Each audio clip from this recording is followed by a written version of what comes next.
এই যে মৃত্যু আমাদের, এই মৃত্যুটা আগের জন্মে আমরা কি করেছি তার উপর ডিপেন্ড করে কি পরের জন্মের মৃত্যুটা লেখা থাকে?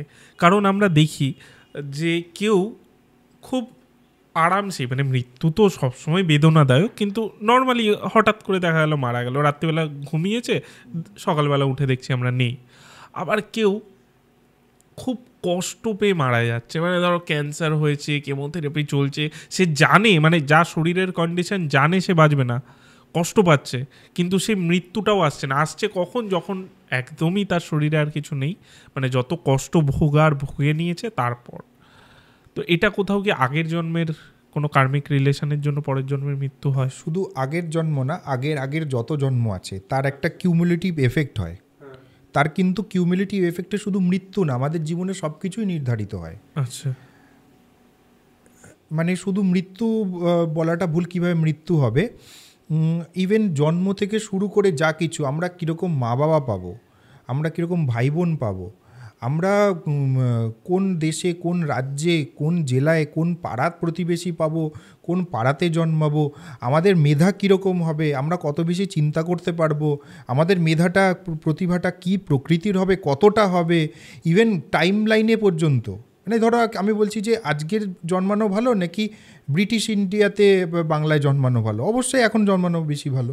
হ্যাঁ, কোন টাইম লাইন জন্মে, ইচ অ্যান্ড এভরিথিং কিন্তু ডিফাইন হয় আমরা আগের জন্মে কী কেমন করেছি, সব কিছু ডিফাইন হয়, শুধু মৃত্যু বলে না। হ্যাঁ, মৃত্যু তো বটেই, মৃত্যু একটা অত্যন্ত গুরুত্বপূর্ণ মানে ইভেন্ট আমাদের লাইফে।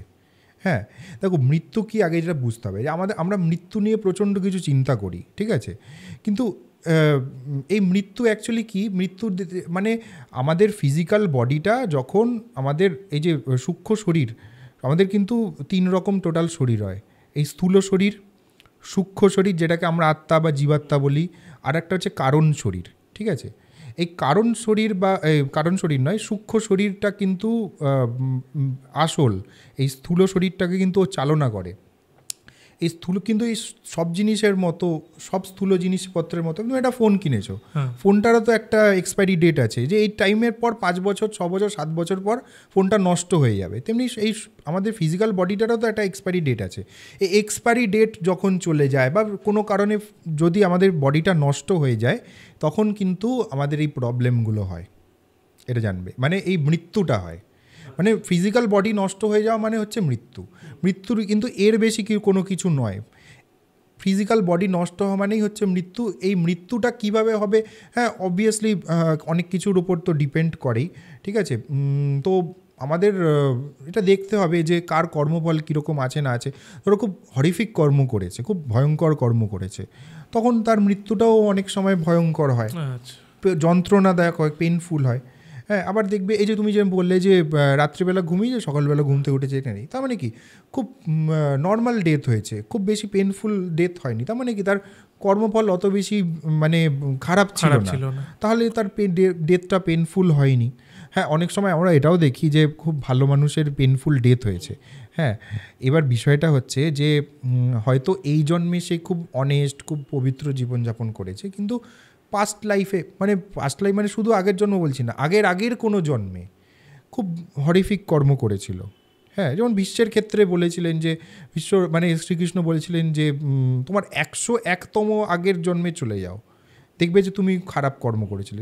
কোনো একটা, আমার ঠিক গল্পটা মনে পড়ছে না, কোনো একটা পিঁপড়েকে মনে হয় উনি একটা কাঠি দিয়ে মেরেছিলেন, সেই কারণে ওই 101 জন্ম পরে দেখো মহাভারতের যখন যুদ্ধ হলো, ভীষ্মকে সরসজ্জায় যেতে হলো, মানে কতখানি কষ্ট পেতে তাকে হয়েছে।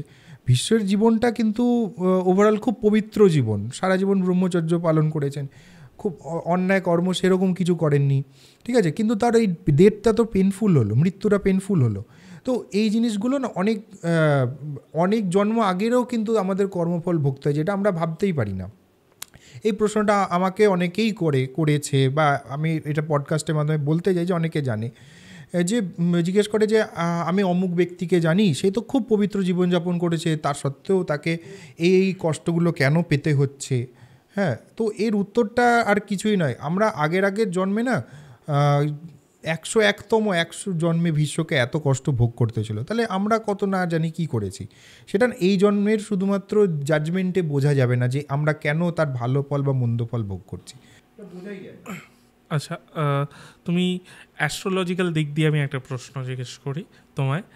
সেটা হচ্ছে যে এই যে যারা সুইসাইড করে তাদের আগের জন্মে কি মানে কি করে থাকে যার জন্য এই জন্মে সুইসাইড করছে?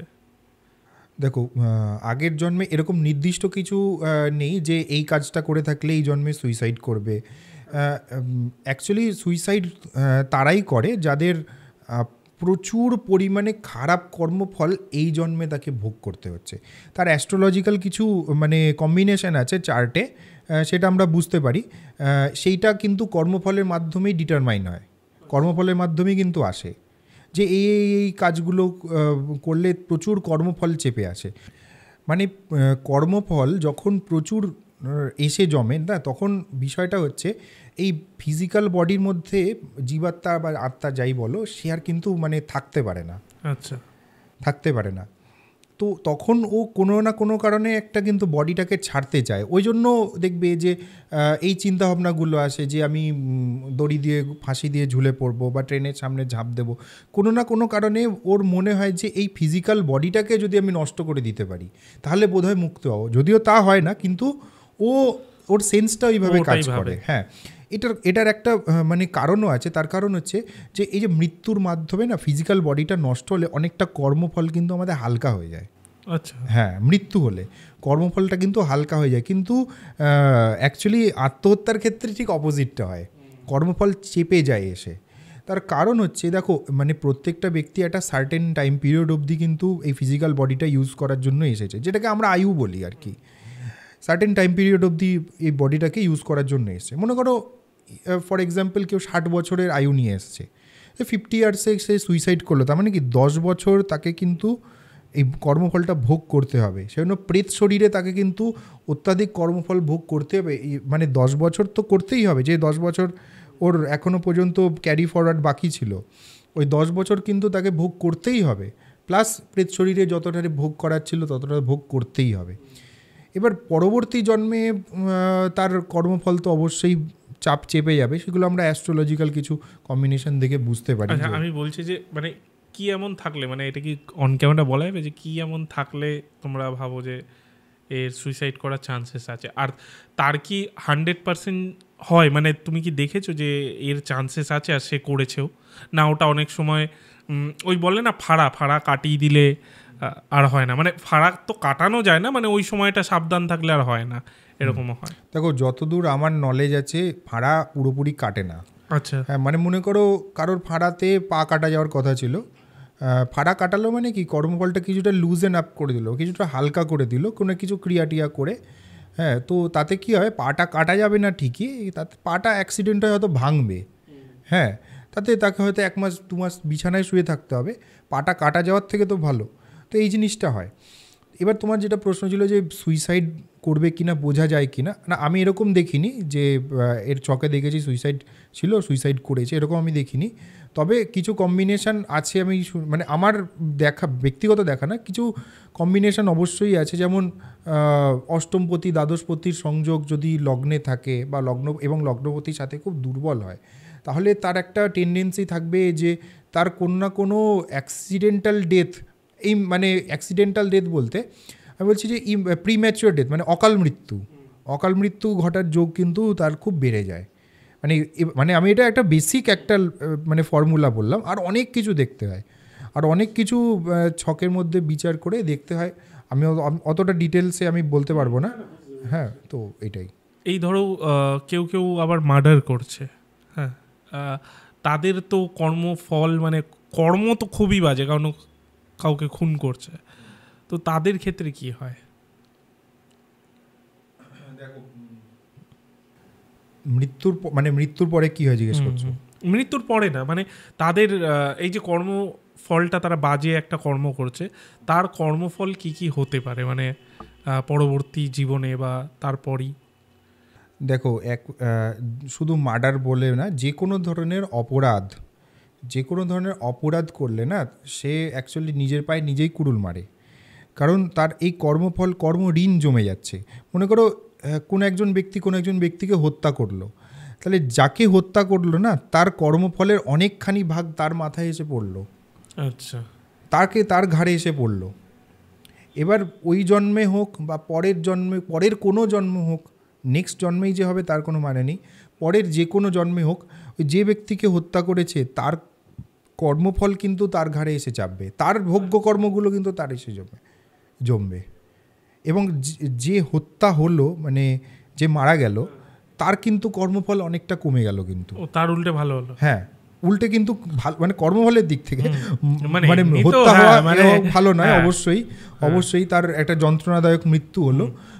কিন্তু এই মানে ব্যালেন্সটা, কর্মের ব্যালেন্সটা কিন্তু এইভাবেই হয়, কর্মের ব্যালেন্সটা কিন্তু এইভাবে কাজ করে যে ওর কর্মফল এর ঘাড়ে এসে চাপলো, এইভাবে আসে।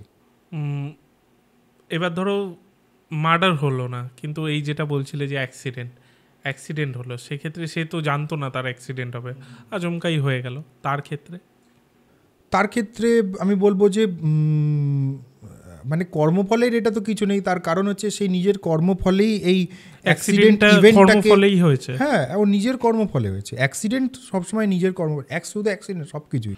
ধরো মানে এটা কি কোনো কিছু কোথাও লেখা আছে যে এই কর্মের ফলে পরবর্তীকালে অ্যাক্সিডেন্ট হতে পারে, বা এরকম কোনো ব্যাপার নেই?